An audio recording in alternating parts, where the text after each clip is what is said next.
Hello everyone, welcome to नागर maths classes. आज की वीडियो में मैं आपके साथ डिस्कस करूंगा क्लास 9th की थ्योरम नंबर 8.9, जिसको कि बच्चे एक थ्योरम के नाम से जानते हैं। उस थ्योरम को आप बोलते हैं मिड पॉइंट थ्योरम। ये एक ऐसी थ्योरम है इस चैप्टर नंबर 8 क्वाड्रिलेटरल की, जो कि बहुत ही इंपॉर्टेंट थ्योरम है। ये थ्योरम इंपॉर्टेंट इसलिए है क्योंकि ये एग्जाम में काफी पूछे जाने वाली थ्योरम है, और ये थ्योरम ही नहीं पूछी जाती बल्कि इस पर बेस्ड क्वेश्चन भी एग्जाम में आते हैं। तो इसी थ्योरम के बारे में मैं आज बात करूंगा इस वीडियो में आपके साथ। इससे पहली वाली वीडियो में मैंने चैप्टर नंबर 8 का इंट्रोडक्शन और एंगल सम प्रॉपर्टी की बात की थी क्वाड्रिलेटरल्स की। तो पढ़ते हैं थ्योरम नंबर 8.9 यानी कि मिड पॉइंट थ्योरम।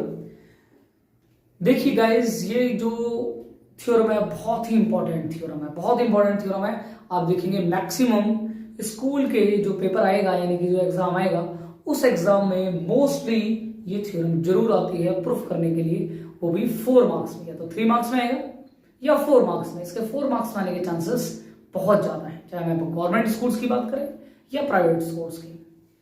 तो पढ़ते हैं थ्योरम एक्चुअल में है क्या। ठीक है, तो देखिए क्या बोला हुआ है इसमें। कहा है कि the line segment joining the mid points of two sides of a triangle is parallel to the third side and half of it. मैं अगर आपको बताऊं कि आपके एनसीईआरटी में सिर्फ इतना ही लिखा हुआ है कि the line segment joining the mid points of two sides of a triangle is parallel to the third side, but ये इसका हाफ भी होता है, ये मेंशन नहीं है एनसीईआरटी की अगर हम बात करें। लेकिन वहीं अगर आप आर डी शर्मा में अगर देखते हैं, आर डी शर्मा में या आप नेट पर इसका सोल्यूशन देखिए तो वहां पर ये प्रॉपर ऐसे लिखा हुआ है, यानी कि हाफ ऑफ इट भी होना चाहिए आर डी शर्मा में जो है। ठीक है, तो बात करते हैं इस थ्योरम की, कैसे इसको प्रूव करते हैं। बहुत ही इंपॉर्टेंट है, बहुत ही इजी भी है। तो स्टार्ट करते हैं। तो जैसे जैसे क्वेश्चन में बोला हुआ है हम वैसे स्टार्ट करते हैं। अच्छा, एक बात मैं आपको बता दूं सभी को कि जब भी आप किसी भी थ्योरम को प्रूव करते हैं ना, उसके लिए कुछ चीजें हैं जो हमेशा आपको लिखनी होगी। इस थ्योरम की बात नहीं कर रहा मैं, आप 10th में जो भी थ्योरम प्रूव करेंगे या आपने 9th में जो भी बाकी चैप्टर्स में थ्योरम प्रूव करी थी उसमें भी, सबसे पहले हम क्या करते हैं, क्वेश्चन में जो स्टेटमेंट लिखी हुई है उससे ट्राई करते हैं डायग्राम बनाने की। तो हम डायग्राम बनाते हैं। क्या लिखा है, the line segment joining the mid points of two sides of a triangle, that means there is a triangle. एक ट्रायंगल होगा यहाँ पर, तो सबसे पहले हम ट्रायंगल यहाँ पर बना लेते हैं। अब इस ट्रायंगल को एक नाम दे देते हैं, इसको ट्रायंगल को हमने नाम दिया ABC। ठीक है, उसने कहा है the line segment joining the mid points of two sides of triangle. कह रहा है ट्राइंगल्स की 2 साइड्स, देखो ट्राइंगल्स में 3 साइड होती है, 1 2 3। ठीक है, इसने कहा 2 साइड्स पर, है ना, the mid points of 2 sides of triangle, यानी कि ट्राइंगल की 2 साइड्स पर क्या है, मिड पॉइंट्स है। तो मैंने मिड पॉइंट एक यहां पर ले लिया, मिड पॉइंट यहां पर ले लिया। ठीक है, अभी मैं आगे भी एक्सप्लेन करूंगा। ठीक है, तो हमने यहां पर इसका ये मिड पॉइंट ले लिया। Okay, 2 sides of a triangle. ठीक है, the line segment, correct, line segment से अगर आप इन दोनों मिड पॉइंट्स को क्या कर दें, ज्वाइन कर दें। ठीक है ना, the line segment joining the mid points of two sides of triangle. कह रहा है ट्रायंगल्स की 2 साइड पर 2 मिड पॉइंट्स हैं, अगर आप उसको एक लाइन सेगमेंट से ज्वाइन करते, तो हमने इसको लाइन सेगमेंट से यहां पर ज्वाइन कर दिया। Okay, is parallel to the third side. कह रहा है ये जो लाइन है ना वो पैरेलल होगी किसके, थर्ड साइड का। थर्ड साइड कैसे, देखो आपने एक मिड पॉइंट इस साइड पर था, एक मिड पॉइंट इस साइड पर था। ठीक है ना, 2 साइड से मिड पॉइंट हो गए, तो क्योंकि 2 साइड है तो ये वाली थर्ड ही होगी। तो कह रहा है ये लाइन इसके क्या है, पैरेलल है एंड हाफ ऑफ इट, यानी कि कह रहा है हाफ भी है। ठीक है, तो सबसे पहले हमने डायग्राम बनाई क्वेश्चन को पढ़कर। अब हम क्या करेंगे, क्वेश्चन में जो जो गिवन है ना हम पहले वो लिखते हैं। गिवन क्या है, क्वेश्चन में गिवन था अ ट्राइंगल, एक ट्राइंगल गिवन है ABC इन विच, और क्या गिवन है क्वेश्चन में, ट्राइंगल ABC है जिसमें क्या है D and E are the mid points on the sides on this sides AB and AC। ठीक है, क्वेश्चन में क्या गिवन था, एक ट्राइंगल इन्होंने बोला कि ट्राइंगल बनाइए, इस ट्राइंगल में दो साइड्स पर दो मिड पॉइंट लीजिए। ठीक है, हमने दो मिड पॉइंट ले लिए, ये क्वेश्चन में गिवन है। अगर आप ध्यान से सुने और देखें कि अगर यहां पर अगर ये मिड पॉइंट है, मिड पॉइंट क्या होता है, मिड पॉइंट एक ऐसा पॉइंट होता है जो एक लाइन को दो इक्वल पार्ट्स में डिवाइड करता है, दैट्स इट, वही होता है मिड पॉइंट। अगर ये D मिड पॉइंट है तो क्या इसका मतलब ये हुआ कि जो AD है वो DB के इक्वल होगा, ये तो होता है मिड पॉइंट। मिड पॉइंट का मतलब क्या है, जैसे हम कहते हैं क्लास में बच्चा बिल्कुल बीच में बैठा है, बिल्कुल बीच में बैठेगा मतलब क्या है कि वो बच्चा जितना आगे से डिस्टेंस है उसका बैठने का, वही उतना ही डिस्टेंस उसका पीछे से होगा, ये तो होता है मिड पॉइंट। अगर ये मिड पॉइंट है तो उसका मतलब ये वाली लेंथ और ये वाली लेंथ इक्वल होगी। ठीक है, और क्योंकि ये भी मिड पॉइंट दे रखा है क्वेश्चन में, तो इसका हम कह सकते हैं कि AE इक्वल्स टू होगा EC। ठीक है जी, ये भी क्वेश्चन में हमें गिवन है। तो दो चीजें क्वेश्चन में हमें, ये पूरा गिवन था, ट्रायंगल ABC गिवन था, दो मिड पॉइंट थे, तो ये सब कुछ क्वेश्चन में गिवन में आप लिखिए, डायग्राम बनाएंगे, उसके बाद क्या लिखना है, गिवन। ठीक है, अब आगे चलते हैं। अब क्वेश्चन में क्या है कि ये जो लाइन है ना, जो D जो लाइन है वो इस थर्ड साइड के क्या है, पैरेलल है। तो ठीक है, यानी कि हमें ये प्रूव करना है, तो प्रूव क्या प्रूव करना है, कह रहा हमें ये प्रूव करना है कि जो DE है ये पैरेलल है किसके, BC है। ओके, और कह रहा है कि इसका हाफ भी है, ये जो DE है वो इस BC का हाफ भी है। देखो आपको देखने में पता चल रहा है, ये साइड बड़ी है और ये साइड छोटी है। अगर ये साइड छोटी है तो इसका मतलब ये हुआ ना कि ये साइड इसका क्या है, हाफ है, हाफ है तभी तो छोटी है ना। अच्छा, आपको सर ऐसा तो जरूरी नहीं है कि कोई चीज छोटी है तो वो हाफ ही हो, हाँ ऐसा जरूरी नहीं है कि कोई चीज छोटी है तो उसका आधा ही होगी, है ना, थोड़ा सा भी कम हो सकती है, बट क्वेश्चन में ये है कि इसका हाफ है। ठीक है, क्वेश्चन में ऐसा है। ठीक है, थोड़ा देखने में भी लग रहा है कि हाँ इसकी लेंथ ज्यादा है और इसकी लेंथ कम है। ओके, अब इसके बाद हम लिखते हैं, हमने गिवन लिखा, प्रूफ लिखा, डायग्राम बनाया। अब हमें क्या लिखना है, हम यहाँ लिखते हैं टू प्रूफ, कि अब हम इस चीज को प्रूफ करने जा रहे हैं। ठीक है, और जब प्रूफ करने जा रहे हैं तो हमें कुछ ना कुछ कंस्ट्रक्शन यहाँ पर करनी पड़ेगी। तो हमने क्या किया, हमने यहाँ पर एक लाइन जो है ना ये ड्रॉ कर ली। इस लाइन को कुछ भी नाम दे देते हैं आप, क्या नाम देना है इसको, चलो हम CF नाम देते हैं। ठीक है ना, और इस लाइन को हम थोड़ा सा यहाँ से एक्सटेंड कर लेते हैं और इसको पॉइंट को ज्वाइन कर देते हैं। यहाँ पर इसका नाम कुछ और कर देते हैं, ABCDEFG कर देते हैं। ठीक है, ठीक है, तो हमने थोड़ी कंस्ट्रक्शन कर ली। कंस्ट्रक्शन में हमने क्या किया, कंस्ट्रक्शन में हमने ये जो लाइन है ना, ये जो लाइन है वो ड्रॉ की है किसके, हमने यहाँ पर ये जो लाइन है वो इसके पैरेलल ड्रॉ करेंगे। ठीक है, हमने क्या कर लिया, CF एक लाइन जो है वो ड्रॉ कर ली पैरेलल टू AB। हमने ये वाली जो लाइन है वो उसके क्या ड्रॉ करी है, पैरेलल ड्रॉ करी। तो हमने यहाँ पर CF ड्रॉ करी है, मैं लिख देता हूँ draw CF parallel to AB। ठीक है, ये इसके पैरेलल हमने एक लाइन ड्रॉ कर दी। ओके, उसके बाद हमने क्या किया, उसके बाद हमने एक्सटेंड किया है, एक्सटेंड मतलब बढ़ाया है, किसको बढ़ाया है, एक्सटेंड किया है DE टू पॉइंट G। हमने DE को एक्सटेंड किया to point G such that DE equals to EG। ठीक है, हमने इस E पॉइंट को G तक सिर्फ इतना ही बढ़ाया है जितना ये DE था। हमने इस E को G तक उतना ही बढ़ाया है जितना एक्चुअल में ये DE था। ठीक है, अब क्या करें, अब हम क्या करते हैं, हम इन दो ट्राइंगल्स को लेते हैं, एक बार ये वाला ट्राइंगल और एक बार ये वाला ट्राइंगल। ठीक है ना, यहाँ पर एंगल 1 नाम देता हूँ मैं इसको, एंगल 2 नाम देता हूँ। ठीक है, एंगल 1 एंड एंगल 2, एक मिनट, यहाँ पर एंगल 3 नाम देता हूँ, यहाँ पर एंगल 4। ठीक, चलो जी स्टार्ट करते हैं। तो अब इन दोनों ट्राइंगल्स को मैं क्या करूंगा, कॉन्ग्रुएंट करूंगा। ठीक है, कॉन्ग्रुएंसी के रूल्स है, 5 रूल्स है कॉन्ग्रुएंसी के, angle side, side angle side, ठीक है, angle side, side angle side, RHS side और एंगल साइड। ठीक है, तो हम 5 रूल्स है हमारे पास, तो करते हैं इसको प्रूफ। तो in triangle ADE and triangle CEG। Okay, CEG। अभी मैंने यहां पर एंगल 1 लिखा, ये एंगल 2 लिखा।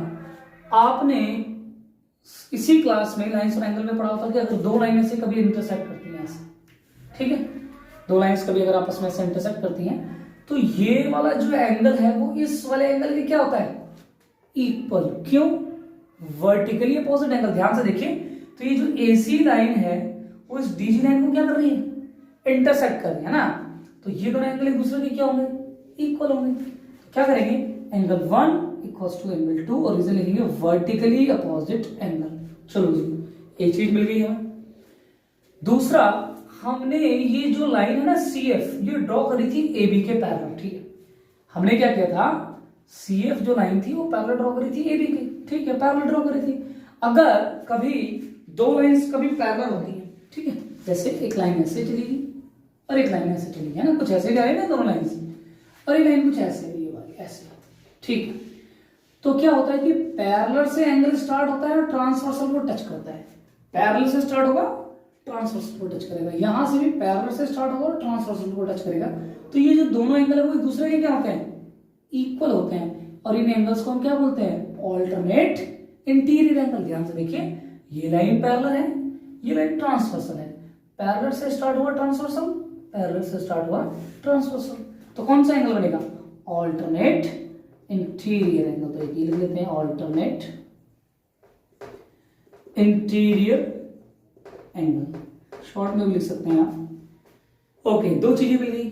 और मैंने इस लाइन को, जो डी लाइन थी, उसको किसके इक्वल ड्रॉ किया था, हमने डी को ड्रॉ किया था इक्वल्स टू EG। ठीक है ना, ये बाय कंस्ट्रक्शन, ये हमने कंस्ट्रक्शन में किया था भाई, ऊपर लिखा है ना, देखिए यहां पर लिखा हुआ है कि हमने कंस्ट्रक्शन में ऐसा किया था कि इसको एक्सटेंड किया था इसके इक्वल।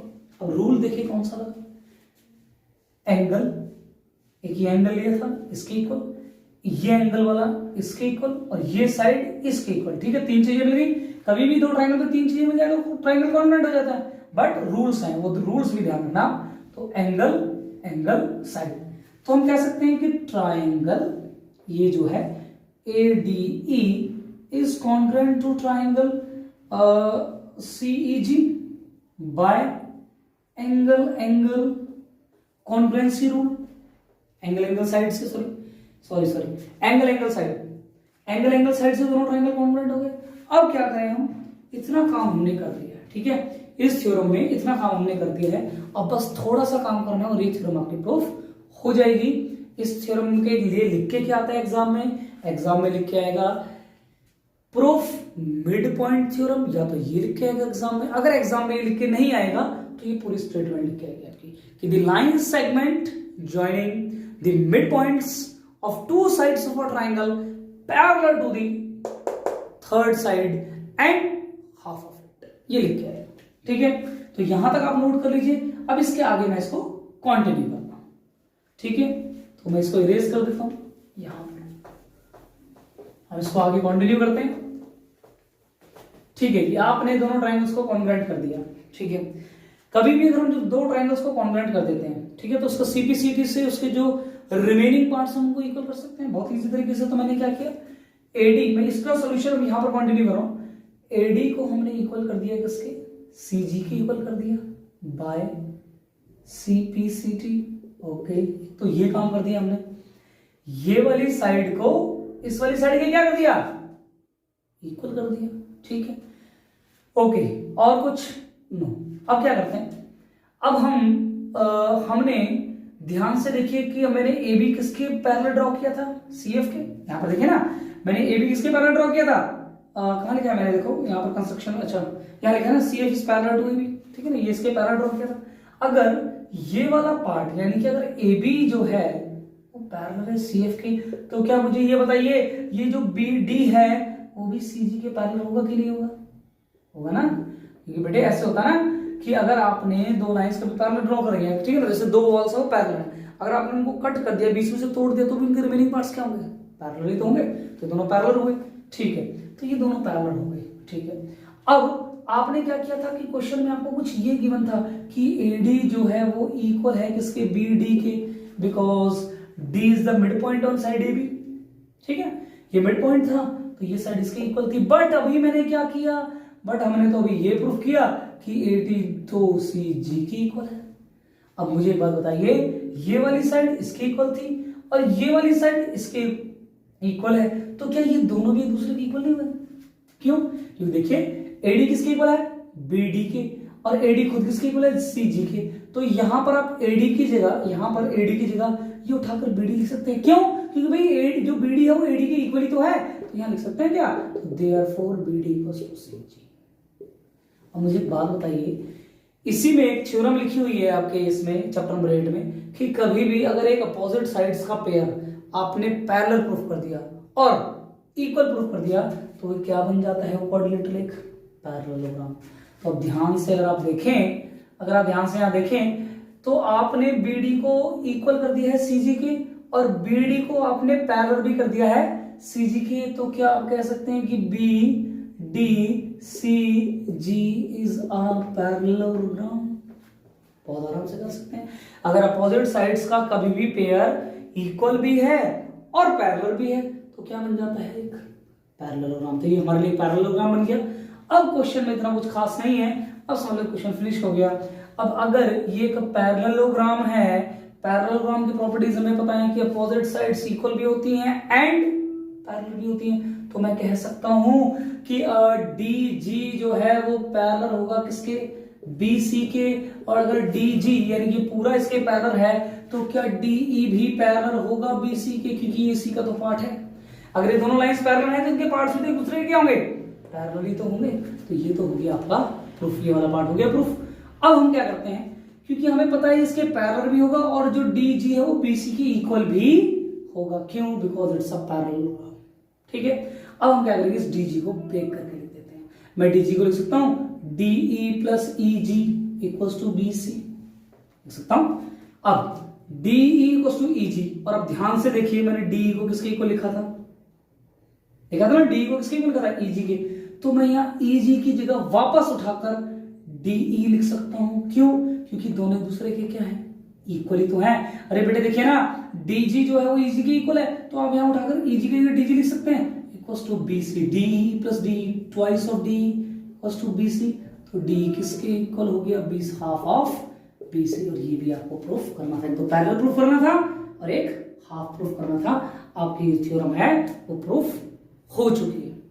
अब जितने भी स्टूडेंट्स हैं उनको अगर ये वीडियो समझ में ना आए वो प्लीज मेरे वीडियो को बार बार सुनेगा, ध्यान से देखिएगा। आई होप कि आपको समझ में आएगी।